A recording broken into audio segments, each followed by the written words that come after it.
परमात्मा ने आके हमें ज्ञान कराया है कि तुम यहाँ के रहने वाले नहीं हो, तुम सतलोक में रहा करते थे, और जो सुख तुम यहाँ इस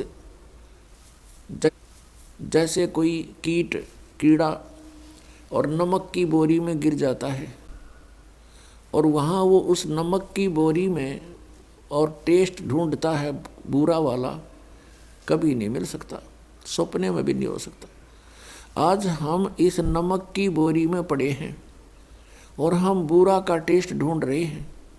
बुरा का टेस्ट तो पुण्यात्माओं बुरा की बोरी में ही मिलेगा। वह बुरा की बोरी है सतलोक, सचखंड, अमरलोक। और जब तक उस बुरा की बोरी में हम नहीं गिरेंगे वो टेस्ट आ ही नहीं सकता, चाहे कितनी कोशिश कर लेना। समझदार को संकेत बहुत है। और परमात्मा ने आके बताया है कि वो सुख जिसे तुम छोड़ आए अब तुम्हें वो याद आ रहा है, यहाँ वो मिल नहीं सकता। इस काल भगवान ने आप जी को मूर्ख बना रखा है, धोखे में रखा हुआ है। इतनी बुद्धि दे रखी है हमारे को, जैसे कोई पशु,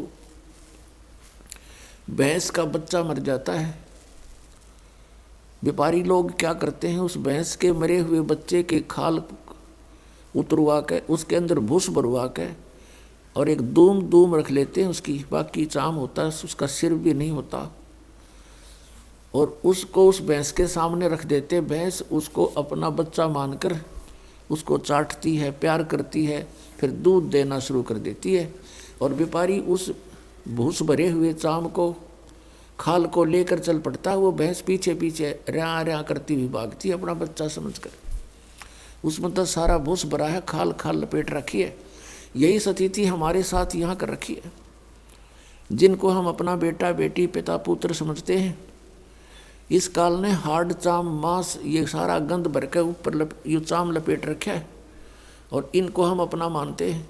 ये इतनी सी बुद्धि दे रखी है हमारे को। पुण्यात्माओं, जब हम सतलोक में जाएंगे हमें वो शरीर मिलेगा जो कभी एंड नहीं होता, जिसमें ये गंध नहीं है, जिसमें स्नायु नहीं है, नाड़ी नहीं है। वो एक तत्व से बना हुआ है। उसमें ना कोई बीपी आई हो, ना कोई लो होता, ना कोई रोग, ना कोड बनता। और वहाँ टेंशन नाम की चीज़ नहीं, क्योंकि वहाँ कोई ऐसा व्यवहार नहीं है, किसी चीज़ का अभाव नहीं है, बड़े भंडार है परमात्मा के। सतलोक के अंदर सब वस्तुएं उपलब्ध रहती हैं, वहाँ कोई वस्तु खराब नहीं होती। वो ऐसा लोक है, वहाँ का ऐसा आहार है। जैसे यहाँ पर एक गंगा दरिया है भारतवर्ष में। गंगा दरिया का जल आप कितने वर्ष तक किसी बोतल में डाल कर रख लो, कभी खराब नहीं होगा। ये एक सैंपल है वहाँ का, सतलोक से आया हुआ ये जल है। और वहाँ से फिर यहाँ प्रकट किया परमात्मा ने, ये प्रमाण देने के लिए कि हमारा ऐसा पदार्थ है वहाँ के, कभी नष्ट नहीं होंगे, कभी खराब नहीं होते। तो हम उस स्थान को, उस सुख को छोड़ आए। वहाँ कोई काम नहीं। पुण्यात्माओं, यहाँ कोई भी काम कर राजी नहीं है, मजबूरी में करना पड़ता है, क्योंकि ये पेट ऐसा लगा दिया, इसने कर्म नहीं करेंगे तो इसका निर्वाह हो ही नहीं सकता। ये शरीर ऐसा बना दिया, इसी की सुरक्षा में, इसी के भरने में सारा जीवन व्यतीत कर देते हैं। फिर हम फिजूल की बकवादों में बढ़ जाते हैं। कोठी बना ले, पहले हमने देखे हमारे दादे परदादे कच्चे मकानों में हट डाल कर झोंपड़ियों में 100 वर्ष व्यतीत कर गए। एक टाइम में पास तो करना हमने। यहाँ बता, कोठी बना ली, कल मृत्यु होगी, फिर वो कोठा के काम आया उसके, वो गधा बन के सैर सपट्टे कर रहा है को मार के यहाँ पर, और कोठी बनी पड़ी है कहीं पर, क्या काम आई है। तो ये अंधा बना रखे हमारे को, हमारा टाइम वेस्ट कराने के लिए, मनुष्य जीवन बर्बाद कराने के लिए इसने हमारे अंदर ऐसे खुरापात भर रखे हैं। इनको हटाने के लिए परमात्मा आए, उन्होंने तत्व ज्ञान बताया। और जिन पुण्यात्माओं ने परमात्मा के इस ज्ञान पर विश्वास किया उनका कल्याण हो गया। अब पुण्यात्माओं, जो ये सत्संग समारोह चल रहा है, ये किस उपलक्ष्य में है? ये वो शुभ दिन है जिस दिन परमात्मा आदरणीय गरीबदास साहिब जी को गांव छुड़ानी जिला झज्जर में एक जंगल में मिले थे, जहां गरीबदास साहिब जी 10 वर्ष के बालक और साथ में अन्य पाली गौवें चरा रहे थे जंगल में, अपने ही खेतों में। वो परमात्मा सतलोक से चलकर आए और वहाँ जंगल में आकर के एक साधु रूप बना करके गरीबदास साहिब जी को मिले। आदरणीय गरीबदास साहिब जी 10 वर्ष के बालक थे, और भी पाली वहाँ थे। परमात्मा से उन्होंने कहा कि महाराज रोटी खा लो, भोजन पालो। परमेश्वर ने कहा भी भोजन तो हम खा कर आए, अपने गांव से खा कर आए। आपका गांव कहाँ है? हमारा गांव सतलोक है। कितनी दूर है आपका गांव? परमेश्वर ने बताया कि 16 शंख कोस की दूरी पर यहाँ से है, मेरा सतलोक है वो गांव। बच्चों को ये समझ नहीं आई कि सतलोक होगा कोई गांव, 16 कोस पर होगा। वो कह रहे थे 16 शंख कोस पर, नील पद्म शंख। उन्होंने पालियों ने कहा कि आप भोजन नहीं खाओगे तो दूध तो पीना ही पड़ेगा, हम अतिथि को ऐसे नहीं जाने देते। परमात्मा ने कहा दूध पिलाना है तो मैं कंवारी गाय का दूध पीता हूँ। तब वो बड़े बड़े पाली थे, वो मजाक करने लगे, कहने लगे बाबा जी तेरे दूध पीने की नीत नहीं, मजाक करते हो आप, कंवारी गायें कभी दूध देती है? परमात्मा ने कहा भी हाँ, हमारे यहाँ कंवारी गायें दूध देती हैं। गरीबदास जी की एक बहुत प्रिय बछिया थी जिसने दूध पीना छोड़ रखा था। अभी वो अधन्या थी, अभी अधन्या यानी बिना धनाई थी, कंवारी थी। उसको ले आए और कहा देखो महाराज जी बच्चा है नहीं, दूध कैसे देगी ये? परमात्मा ने उसकी कमर पर ऐसे आशीर्वाद भरा, हाथ लगाया, थपकी मारी, लंबे लंबे सतन हो गए। और कहा एक पात्र लाओ, एक लस्सी का मटका छोटा सा ले जाया करते, बरोला बोलते हमारी तरफ, जिसमें 5-4 किलो पदार्थ आ जाता था। वो नीचे रख दिया, साफ करके धोकर रखा हुआ था, और सतन से दूध शुरू हो गया। वो पात्र भरते ही बंद हो गया। तब आधा परमेश्वर ने पिया, आधा गरीबदास जी ने पिया।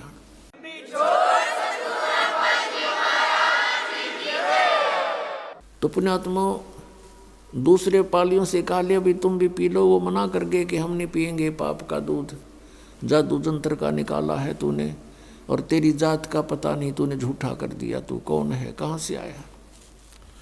गरीबदास साहिब जी ने कहा कि लाओ प्रभु मुझे दे दो दूध। आप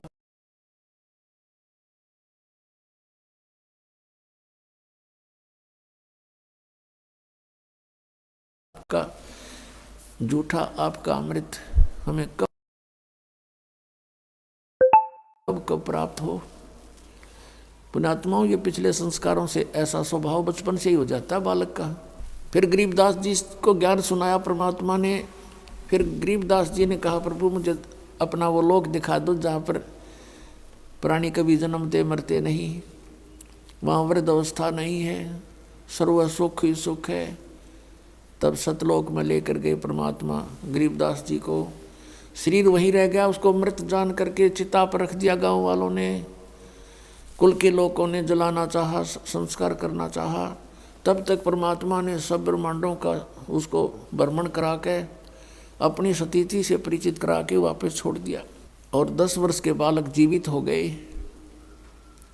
उसके बाद गरीबदास साहिब जी ने आंखों देखा उस परमात्मा का वर्णन कहा, जो आज सभी वेदों से भी मिलता है और सभी सदग्रंथों से मेल खाता है। सब संतों की जिनको परमात्मा प्राप्ति हुई वाणी एक जैसी ही है। ये वो शुभ दिन है पुण्यात्माओं, परमात्मा ने स्वयं दया करी, अपनी प्यारी आत्मा आदरणीय गरीबदास साहिब जी को यह ज्ञान दे दिया, जिससे हम आज अपने परमात्मा को पहचान सकेंगे। और वो समाधान दे दिया इसमें जो अभी तक किसी को प्राप्त नहीं था, वो सतनाम और सारनाम। सतनाम ये 2 अक्षर का है, और आदि नाम ये गुप्त है, ये दास बताएगा। इन 3 मंत्र हैं ये, ओम तत्सत, जैसे श्रीमद् भगवद गीता अध्याय नंबर 17 के श्लोक 23 में प्रमाण है, ओम तत्सत। ओम तो सरपुरुष का यानी ब्रह्म का, ये तो सार्वजनिक है, सीधा ही यही वो मंत्र है। तत् और सत ये सांकेतिक है, ये कोड वर्ड है, ये दास बताएगा। तो इन तीनों मंत्रों से मोक्ष होगा। दो मंत्र ओम और तत् मिलके ये सतनाम बनता है, दो अक्षर का। और आदि नाम वो सार नाम है, वो अलग है। वो उस समय आपको दिया जा सकता है जिस समय आपकी भक्ति इस सतनाम के जाप का ढेर लग जाएगा। और इस दास के प्रत्येक जो भी क्रिया है या जैसा भी आदेश है उसका पालन करते रहें, क्योंकि डॉक्टर सबका हितैषी होता है। जितने भी पेशेंट उसके उपचाराधीन होते हैं उसको सब का पता होता है किसको किस समय कौन सी डोज देनी होती है। और मरीज उतावला ना होना चाहिए, क्योंकि डॉक्टर कोई अनजान नहीं है। अब जैसे ये कई पंथ देते हैं, ये नकली नाम देते हैं डुप्लीकेट काल के, ओंकार, निरंकार, ज्योति निरंजन, सोहम और सतनाम, ये मोक्ष के मंत्र नहीं है। कोई मंत्र देता है अकाल मूर्त शब्द स्वरूपी राम सतपुरुष, ये मंत्र बना लिए इन्होंने। और ये वही जैसे राधा स्वामी वाले, आगरा और ब्यास वाले, दिल्ली वाले, छतरपुर वाले और ठाकुर जी वाले और जय गुरुदेव मथुरा वाले, ये सभी ये 5 नाम देते हैं, ओंकार, निरंकार, ज्योति निरंजन, सोहम और सतनाम। परमात्मा कहते हैं कि सोहम शब्द हम जग में लाए और सार शब्द हमने गुप्त छुपाए। ये सोहम शब्द देने का कोई भी अधिकारी नहीं इस पृथ्वी पर, ये डुप्लीकेट काम कर रहे हैं सारा। और अधिकारी के बिना आप एक ड्राइविंग लाइसेंस बनवा के देख लो, वो भी काम ना दे। हमने बनवाना सतलोक जाने का पासपोर्ट, तो नकली पासपोर्ट भी काम नहीं आवे, क्योंकि जहाँ इसकी जांच होगी वहाँ पर फिर बुरा हाल होगा आप लोगों का। तो पहले ही सावधान होना चाहिए कि पासपोर्ट है ये ठीक भी है कि नहीं। तो वो अनधिकारी हैं, उनके पास ये सोहम शब्द देने का इस पृथ्वी पर किसी को अधिकार नहीं है। कोई देता है तो डुप्लीकेट काम कर रहा है, वो अपना भी जीवन व्यर्थ कर रहा है और उन प्राणियों का भी व्यर्थ कर रहा है। इस दास को ही परमात्मा ने आदेश दिया है इस सतनाम और सारनाम देने का इस पृथ्वी पर। आगे किसी को पहले भी नहीं आदेश था। जिन महापुरुषों को परमात्मा मिले उनको कहा तुम स्वयं जाप करो, पर आगे किसी को ये मंत्र बताना नहीं। उनका कल्याण हुआ। जैसे कौन कौन है उनमें, आदरणीय धर्मदास साहिब जी, आदरणीय मलुकदास साहिब जी, आदरणीय दादू साहिब जी, आदरणीय नानक साहिब जी, आदरणीय गरीबदास साहिब जी, आदरणीय घीसा दास साहिब जी। अब ये आदरणीय धर्मदास साहिब जी बांधवगढ़ के रहने वाले थे, मध्य प्रदेश के, ये बहुत बड़े सेठ थे। आदरणीय मलुकदास साहिब जी ये किसान थे, खत्री गोत्र से यानी अरोड़ा जाति से। और आदरणीय दादू साहिब जी ये तेली थे, तेल का काम करते थे, कोल्लू चलाते थे बैलों से। आदरणीय गरीबदास साहिब जी ये किसान थे, जाट जाति से, गांव छुडानी, जिला जज्जर, हरियाणा से। आदरणीय घीसा दास साहिब जी ये भी किसान थे, लेकिन ये चमार जाति से थे, किसान, इनके पास जमीन थी। और गांव खेकड़ा, जिला मेरठ, उत्तर प्रदेश से। इन महापुरुषों को परमात्मा मिले। इनकी वाणी में यही मंत्र, 2 अक्षर का मंत्र अलग से लिखा हुआ स्पेशल, और वो स्वयं जाप करते थे। इनको मना कर दिया था कि ये मंत्र आप एज एफिडेविट लिख दो अपनी वाणी में, ताकि उस समय काम आवेगा बच्चों को ये विश्वास दिलाने के लिए कि सचमुच ये है वो आदि नाम, ये है वो सतनाम, और आदि नाम भी लिखा हुआ ग्रंथ साहिब में, गुरु ग्रंथ साहिब में भी है, और आदरणीय गरीबदास साहिब जी की वाणी में भी है, आदरणीय गीसा दास जी की वाणी में भी है, आदरणीय गरीबदास साहिब जी की वाणी में, इन सभी महापुरुषों की वाणी में है। और जिन महापुरुषों को मिले उनमें से आदरणीय नामदेव साहिब जी भी हैं, आदरणीय रविदास साहिब जी भी उन महापुरुषों में से हैं जिनको परमात्मा मिले, क्योंकि वो तो साथ ही रहते थे उनके, और उनको भी ऐसी सती थी करी थी, उनको सतलोक सचखंड दिखाया था जब उनका विश्वास हुआ था। तो इन सभी महापुरुषों की वाणी में यही सतनाम है 2 अक्षर का, इन्होंने यही जाप किया। अब जैसे एक बार धर्मदास साहिब जी से कहा था परमात्मा ने कि धर्मदास तो 1,00,000 दुहाई और ये सार नाम किते बार ना जाई, और सार नाम जय बार जो पढ़ी, ये बिचली पीढ़ी हंस नी तरही। फिर कहा कि धर्मदास मोरी 1,00,000 दुहाई, ये मूल ज्ञान कहीं बार ना जाई, मूल ज्ञान बार जो पढ़ी, बिचली पीढ़ी हंस नी तरही। मूल ज्ञान तब तक छुपाई जब तक 12 पंथ मिट जाई। तो इतना सख्त आदेश दे दिया था कि 1,00,000 दुहाई, 1,00,000 दुहाई, ये सतनाम किसी को बताना नहीं। एक प्रमाण है, एक समय आदरणीय नानक साहिब जी, अब ये परमात्मा जो है पूर्ण परमात्मा, जैसे इनकी गुणों में लिखा हुआ है, परमात्मा के गुण वेदों में विद्यमान हैं और उन महापुरुषों की अमरवाणी में विद्यमान है जिनको परमात्मा सीधे आकर मिले और सचखंड सतलोक से परिचित करवाया, उनमें भी प्रमाण है। ऋग्वेद मंडल नंबर 9 सूक्त नंबर 86 मंत्र 26-27 में, ऋग्वेद मंडल नंबर 9 सूक्त 82 मंत्र 1, 2, 3 में, ऋग्वेद मंडल नंबर 9 सूक्त 96 96 के 16 से लेकर 20 में, ऋग्वेद मंडल नंबर 9 सूक्त 1 मंत्र 8 और 9 में, ऋग्वेद मंडल नंबर 9 सूक्त 20 मंत्र 1 में, ऋग्वेद मंडल नंबर 9 सूक्त 94 मंत्र 1 में, और भी बहुत सारे ढेर सारे प्रमाण हैं वेदों में कि वो परमात्मा कबीर देव, हम उसको कबीर साहब कहने लगे। कबीर परमात्मा, देव कहो, साहब कहो, अल्लाह कहो, गॉड खुदा कहो, वो कबीर साहब परमात्मा ऊपर तीसरे मुक्ति धाम में यानी सतलोक में रहता है। तीसरा मुक्ति धाम तीसरा है।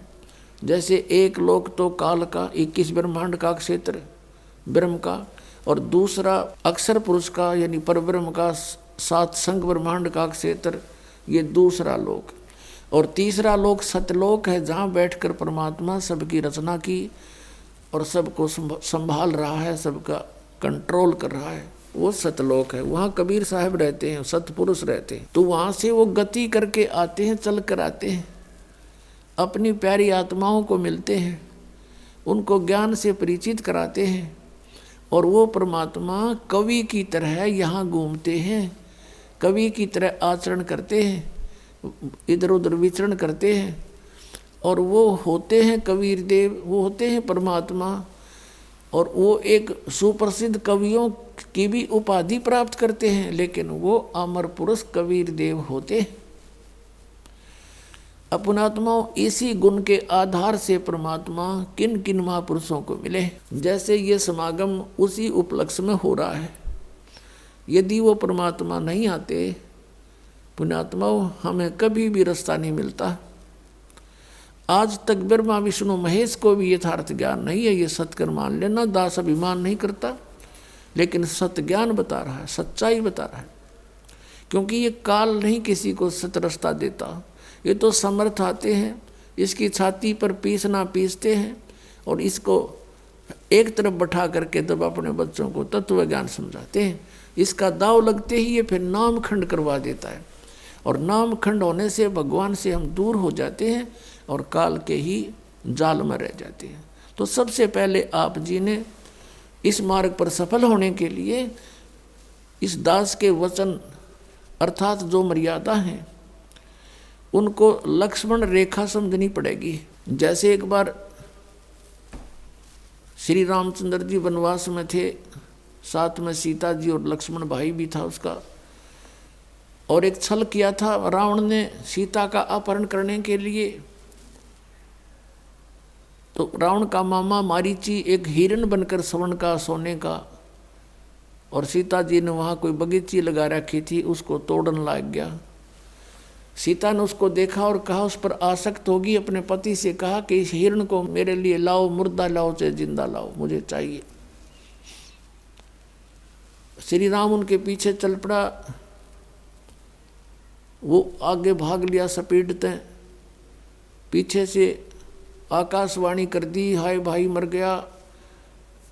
तो सीता ने अपने देवर लक्ष्मण से कहा कि तेरा भाई आपत्ति में है, तू जाइए। और रामचंद्र जी कह कर गए थे लक्ष्मण को कि तू मत आना, जंगल का काम है, कोई आपत्ति ना आ जाए सीता पे। तो उसने कहा कि मैं नहीं जाऊंगा, मेरे भाई का आदेश नहीं है। तो सीता ने बुरा भला कह दिया कि तेरी नीत में खोट है, तू चाहता है वो मर जावे, तो मुझे पत्नी बनाना चाहता है। इस बात का दुख माना उसने लक्ष्मण ने और कहा ठीक है माता, मैं जाता हूँ। बड़ी भाभी को माता के तुल मानता था, उसके मन में दोष था सीता के। लेकिन एक काम करना, मैं तेरी झोंपड़ी के चारों तरफ एक मंत्र बोलकर रेखा खींच कर जाता हूँ, तो इससे बाहर मत जाना। सीता ने कहा ठीक है। लक्ष्मण भी चला गया पीछे से। रावण आ गया एक साधु रूप बना के आटा मांगने के लिए, और कहा माई आटा दे। सीता ने कहा आजा महाराज ले जाओ। रावण जो ही उस रेखा के निकट आया, उसमें से अग्नि निकली भयंकर, उसको खत्म कर देती। रावण एक 10 कदम पीछे गया बहुत स्पीड से, और कहा कि आटा देना है जिससे बाहर आकर दो, साधु संतों के साथ ऐसा व्यवहार नहीं करना चाहिए। अब सीता जी ने सोचा क्या फर्क पड़ता है, अभी आटा देकर आ जाती हूँ रेखा उल्लंघ कर। ऐसा उसने अपनी सोच से सोचा। आटा लेकर के बाहर निकली, रेखा पार करके आगे चली गई। रावण ने वहीं से बाजू पकड़ी और कंधे पर डाल ली और उठा ले गया। अपने आत्माओं, जो उस रेखा को लगा कर गए वो कोई मूर्ख थोड़ी थे। वो उसकी अज्ञान सोचती के फर्क पड़ा है, ईब गईर अभी आ जाते हूँ। अब कितना फर्क पड़ गया, और कैसे आई वापस। करोड़ों व्यक्ति मरवा दिए, आप भी ब्राह्मण माटी करवाई और लाखों लोग मरवा दिए। तो पुण्यात्माओं, परमात्मा कहते हैं जब लग हंसा हमारी आना, और काल लगे नहीं तेरा बाना। जब लग ये हंस, ये पुण्यात्मा मेरी मर्यादा में रहेंगे, तब तक काल बली तेरा कोई अटैक नहीं हो सकता इन हंसों पर। और जब मर्यादा तोड़ देंगे तो फिर रावण की तरह बाजू पकड़ ले जाएगा यू काल, और बहुत दुर्गति हो जाएगी आपकी। तो इसमें सबसे बड़ी मर्यादा है, मर्यादा में रहना है, और ये